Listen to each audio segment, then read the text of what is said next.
Əziz tələbələr, hər birinizi salamlayıram. Mən Master Alfa Tədris Mərkəzinin informatika müəllimi Zahid Məmmədov. Bu günləri sizinlə sınağın izahına baxarıq. İlk öncə buna başlamamışdan qabaq növbəti bazar günü qəbul imtahanıdır. Hər birinizə qəbul imtahanında uğurlar arzulayıram. İnşallah ki, çəkdiyiniz əziyyətin qarşılığını imtahanda alarsınız.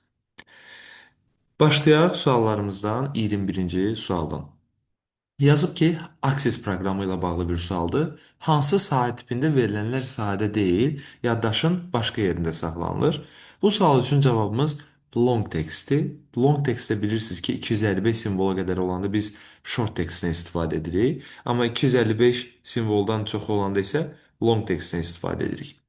Və bu artıq məlumat xananın içərisinə yerləşmədiyi üçün yaddaşda əlavə bir yer ayrılır və mətn orada saxlanılır.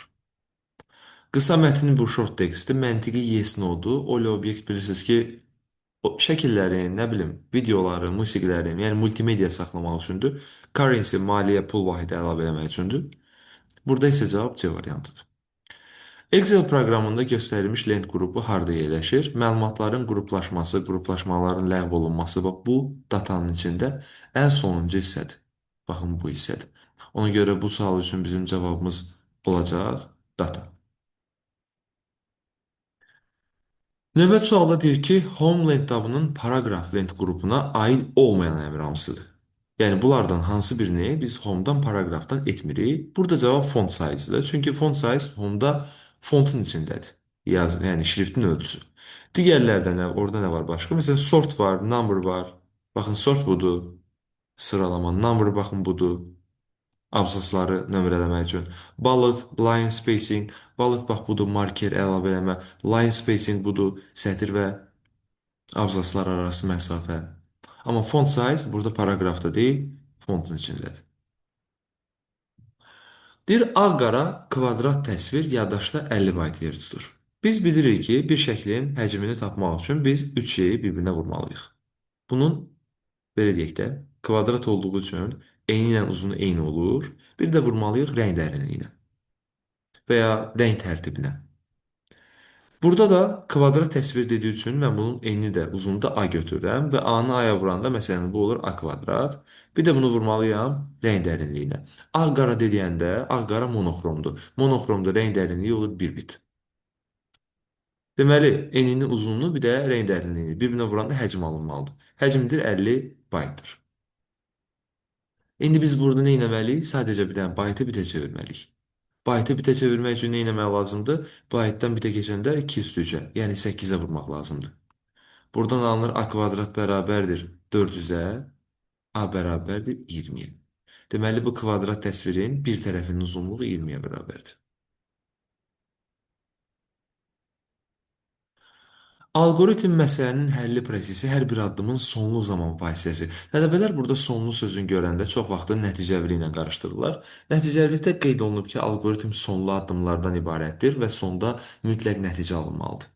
Amma hər bir addımın sonlu zaman fasilə ilə icra olunması bu diskretlikdir. Diskretlikdə deyir ki, hər bir addım sonlu zaman fasiləsi ilə icra olmalıdır. Yəni hər bir addım müəyyən bir vaxt ərzində bitməlidir və o bitəndən sonra növbəti addıma keçirməlidir.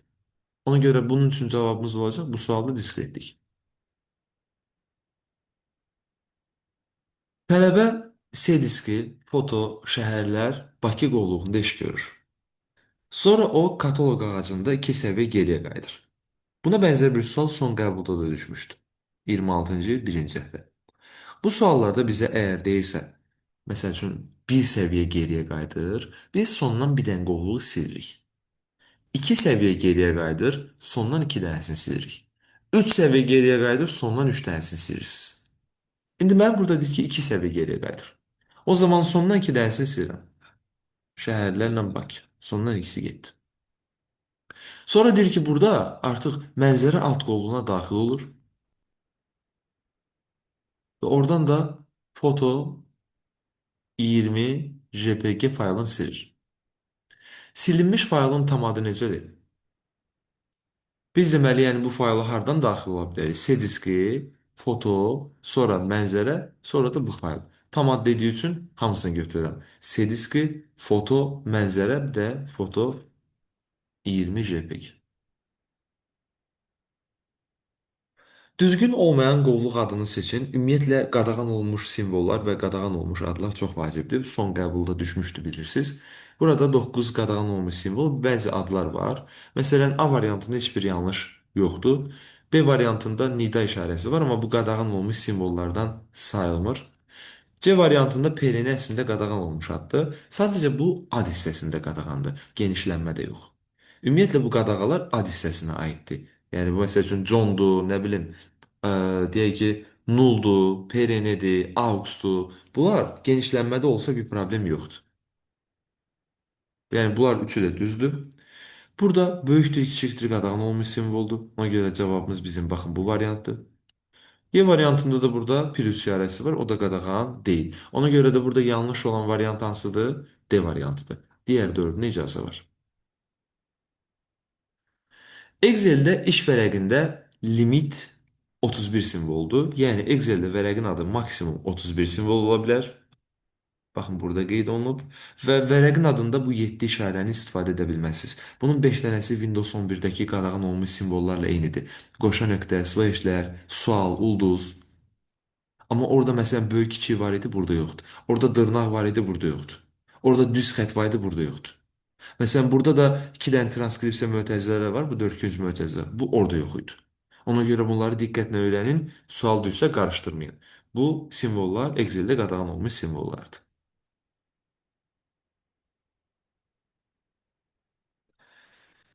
Gəldik 29-cu suala. Şəbəkələrlə bağlı bir sualdır. Birinci növbədə veb serverdən danışır. Veb server nədir? İnternetdə verilənlərə daxil olma imkanı yaradan xüsusi kompüterə veb server deyirlər. Bir Y variantı olmalıdır. Bir Y variantı olmalıdırsa, bax bu iki variant qalır. Veb səhifə nədir? Veb səhifə tərkibində ən azı bir dənə hiperistinad olmalıdır. Bir dənə keçid olmalıdır, link olmalıdır. Daha çox da ola bilər, amma ən azı bir hiperistinada malik olan sənədə biz veb səhifə deyə bilərik. 2D variantıdır. Browser nə üçündür? Browser internetə daxil olmaq üçün bir proqramdır. Veb səhifələrə baxış proqramı, veb bələdçi, nə bilim, naviqasiya proqramı, bəzən buna belə şeylər deyirlər. Uyğun variantımız C variantıdır. Bizdə proqram təminatının 3 bölməsi var idi. Sistem, instrumental, bir də tətbiqi. Sistem proqramları iş üçün, kompüterin işləməsi üçün ən vacib olan proqramlar idi. Tətbiqi proqramlar istifadəçinin ayrı-ayrı işlərini yerinə yetirirdi. Konkret məsələlərdə onun köməyinə çatırdı. İnstrumental proqramlar isə oyun və proqramlar yaratmaq üçün istifadə olunan proqramlar idi. Bura aid olan case texnologiyasıdır, yəni proqram kompleksidir. Sonra kompilatorlardır. Proqramlar yazılandan sonra onları tərcümə edənlər translatorlar iki yerə bölünürdü. İnterpretator, bir də kompilator. İnterpretator hər bir kodu hissə-hissə bir-bir çevirir.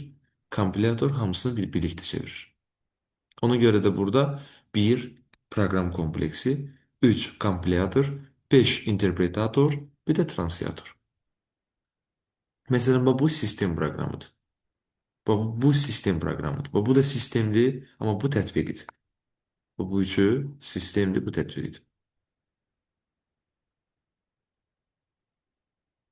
Windows əməliyyat sistemində mübadilə buferinin tutumu 25 fraqmentdir, amma Office proqramında məsələn Word-də falan 24 fraqmentdir. Windows əməliyyat sistemində kopyalayandan sonra istədiyin qədər yapışdıra bilərsən. Yəni mübadilə buferindən silinənə qədər. Bu sualda bizdən bunu soruşur. Kopyalayandan sonra nə qədər yapışdırmaq olur? Amma Windowsda kəsəndən sonra, kat eləyəndən sonra onu bir dəfə yapışdırmaq olur. Word proqramında isə həm kopyalayanda, həm də kəsəndə. Buferdən silinənə qədər yapışdıra bilərsən. Orada artıq bir limit yoxdur. Amma bunu tutumu ilə qarışdırmayın. Yəni tutum soruşsaydı Windowsda 25, Word-də 24. İlkin proqramı maşın koduna çevirən proqramlar necə adlanır? Translatordur. Və bayaq dediyimiz kimi özü də iki hissəyə bölünür. Interpretator, bir də kompilator. 6 mətn sənədi açılmışdır. Açılmış bütün pəncərələrin eyni zamanda ekranda görünüşünü hansı düymə ilə biz Ekranda görünüşünü təmin etmək üçün nə etməliyik? Bəzən tələbələr alt tab düşünür. Uşaqlar, alt tab ümumiyyətlə açıq olan bütün proqramları yan-bayan düzür. Bu Aeroflip 2D-nin qısa yoludur. Bu isə bizdən açıq olan Word, yəni mətn sənədlərini yan-bayan düzməyimizi istəyir. Ona görə də biz bunu hardan edə bilərik? View-da, Windows-un içərisində. Arrange ol. View bölməsində, Windows-un içərisində burada alt-alta. Side by side yan-bayan düzürdü, arrange ol alt-alta düzürdü. Ona görə bu sualda cavabımız olacaq bizim C variantı. Xarici yaddaş qurğuları hansılardır? Burada sərt disk, yəni HDD, hard disk, bir də CD. CD-nin baş hərfləri kompakt disk deməkdir. Bu xarici yaddaş qurğularıdır. Bir də Y variantı olanda elə bir dənə cavab qalır. Çıxış qurğularına qalır A variantı. Monitor görüntünü əks etdirir, printer məlumatları çölə çıxardır. Kağızın üzərində çap edən qurğudur. Daxili yaddaş qurğuları isə burada olacaq əməli yaddaş, yəni RAM, daimi yaddaş, ROM. Skynerlə joystick, Skyner giriş qurğusudur. Joystickdə mouse'un növü də o da giriş qurğusudur. Bunların heç birinə aid deyil. Klaviatura, mikrofon ikisi də girişdir. Giriş qurğusudur, giriş qurğusudur. Bunlara aid deyil.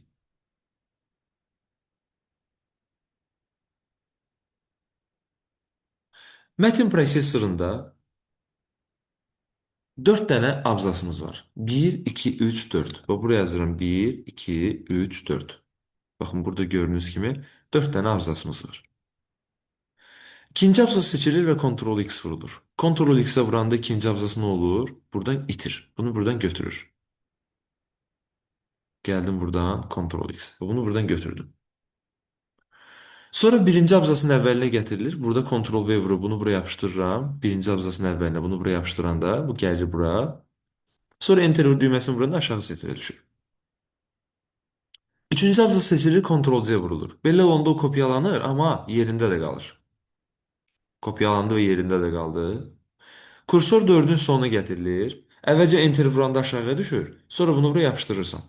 4-ün sonuna gəldim. Enter vuranda düşdüm aşağı. Sonra bunu buraya yapışdırdım. 3 yapışdı bura. Ən sonda da 4-cü abzas seçilir və delete vurulur. Bunu sildim.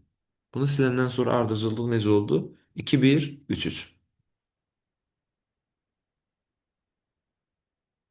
Elektron təqdimat proqramında recording əmri nə zaman ortaya çıxa bilər? Ümumiyyətlə, burada bu record sözünü biz iki yerdə görürük.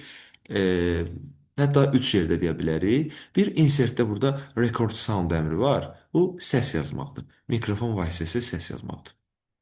İkincisi, slideshow-un içərisində record slideshow var. Bu kayd etməlidir. Amma bizdə bu recording bu əmrdə ortaya çıxır. Rehearse timing. Bu slaydları vaxtla idarə etmək üçündür. Baxın, sol yuxarı tərəfə baxın. Nümayişin vaxtla idarə olunması üçündür. Ona görə də burada cavabımız olacaq vaxtla idarə olunma. Şəbəkədə istifadəçilərin birgə istifadə imkanları olmayanlar hansılardır? Burada data kartı, bir də prosesoru birgə istifadə edə bilməzlər. Hər kompüterin özünə aid ola bilər bu. Ortaq istifadə edə bilməzlər. Amma bir plotteri bir neçə kompüter istifadə edə bilər. Printeri də, skaneri də ortaq istifadə etmək olar. Amma 1 ilə 3 olmaz. Bu informasiya təhlükəsizliyi ilə bağlı bir anlayışdır. Orada üç anlayış vardı: kiber təhdid, kiber hücum, kiber insident.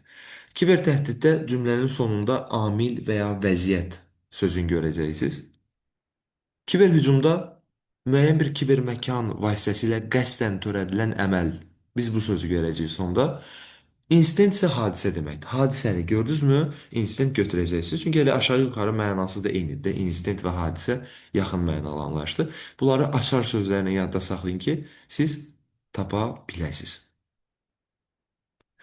Ümumdünya hörümçək torunu biz www kimi bilirik. Yəni kitablarda bu çox vaxtı verə bilir, World Wide Web. Amma DİM-in öz qəbulunda da və sınağında da bu sual verilmişdi və biz onu HTTP kimi də götürə bilərik. Hypertext Transfer Protocol. Yəni hipermətnlərin ötürmə protokolu da yəni buna uyğun gələr. Ona görə də biz biri də B variantı götürə bilərik. Elektron poçta məktubları göndərirdi Simple Mail Transfer Protocol. Qəbul edirdi POP3. Post Office Protocol. Ona göre burada 2'de Y variantı olmalıdır. Telekonferans da NNTP'dir. Network News Transfer Protocol. Cevabımız B variantı. IP ünvanlar 4 hissədən ibarətdir və bu 4 byte və ya bitlə desək 32 bit yaddaşda yer tutur. MAC ünvanlar isə 6 hissədən ibarətdir. 6 byte və ya 48 bit yaddaşda yer tutur. Yəni IP ünvan hər hissəsi 8 bittir. Hər aktet 8 bit yaddaşda yer tutur. 4 hissə olduğu üçün 4 8-in 32 olacaq. Aşağıdakı verilmiş elektron cədvəl fraqmentinə əsasən nəticəsi ek olan funksiyaları seçin. Bunlar mətn funksiyalarıdır. Left soldan müəyyən bir sayda simvol saxlamaq üçündür. Burada A1 xanasından 2 dənə istəyir. A1 xanasında ən solda 2 hərf hansıdır? Ek. Bax, bu bizim cavabımızdır. Amma right B2 2 B2 xanasında sağdan 2 hərf, burada sağdan 2 hərf lead. Bu yox. Right B3 2 B3 xanasında sağdan 2 hərf R. Bu da yox. Right B1 2 B1 xanasında sağdan 2 bəli. Bu bizə nə verəcək? Ek. Bu düzdür.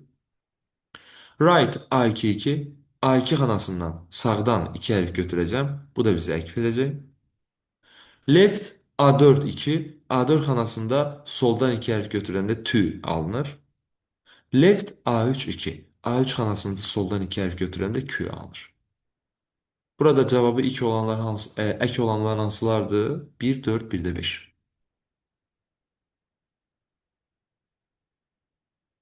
Verilənlər bazasının modelləri haqqında səhv mülahizələri seçin. Burada birinci yanlışımız olacaq bir nömrəli. Yazıb ki, obyekt-yönlü model özündə relyasiya və iyerarxik modelləri birləşdirir. Burada şəbəkə olmalıydı. Yəni bu səhv verilib. İkincidə yazıb ki, iyerarxik modeldə qraf diaqramda budaqlar mahiyyətin tipini göstərir. Bu da yanlışdır. Çünki təpələr mahiyyətin tipini göstərir. Budaqlar da onlar arasında əlaqələr. Ona görə də 1 ilə 2 yanlışdır. 3 doğrudur. İyerarxik modeldə qraf diaqramda təpələr mahiyyətin tipini göstərir. 4 də doğrudur. Çünki verilənlər bazasının sxemini əks etdirən qraf diaqrama təyinat ağacı deyilir. Bu tamamilə doğrudur. Və şəbəkə modelində əlaqələrin 4-ü də var da. Birin birə, birin çoxa, çoxun çoxa, çoxun bir, hamısı var. Ona görə də 5 də doğrudur. Burada yanlış olan hansıdır? 1 və 2.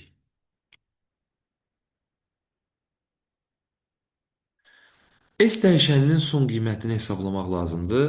A 5-dir, B 4-dür və bizdə 5 4-dən böyükdürmü? Hə. O zaman biz getməliyik sol tərəfə. Burada A-nın üzərinə 1 gələndə artıq A olacaq bundan sonra 6.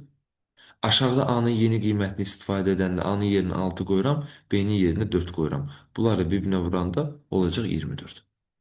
S dəyişəninin son qiyməti 24-ə bərabərdir. Bu budaqlanan alqoritmdir.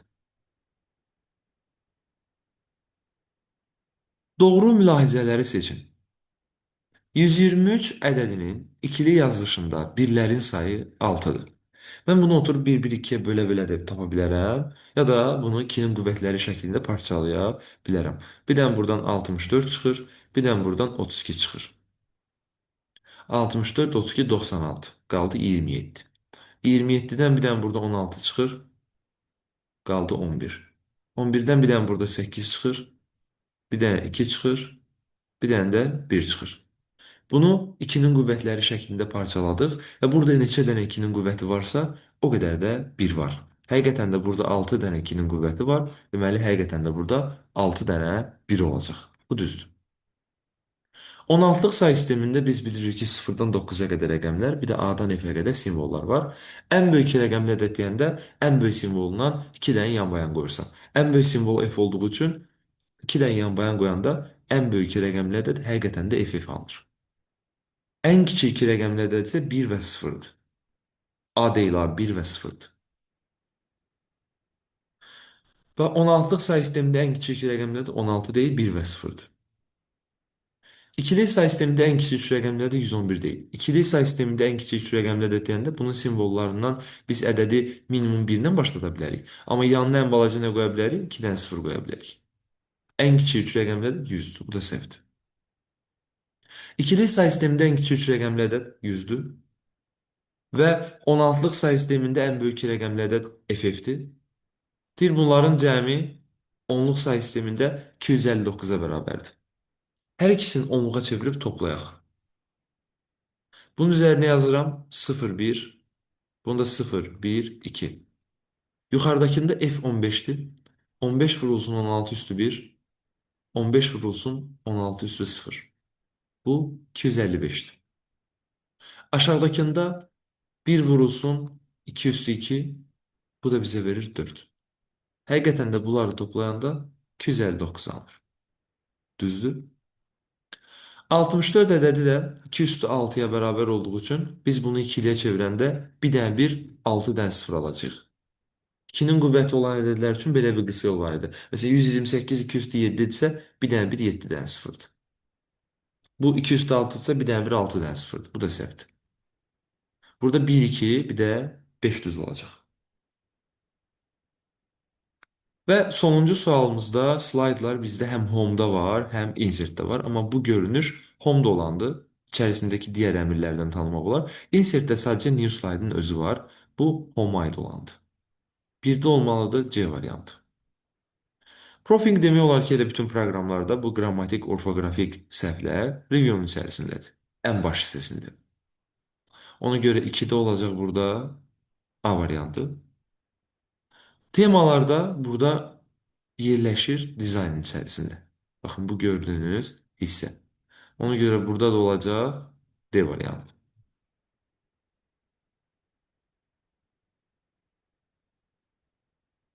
Belə, bir daha hər birinizə qəbul imtahanında uğurlar arzulayıram. İnşallah imtahan sizin üçün yaxşı keçər. Sağ olun, hələlik.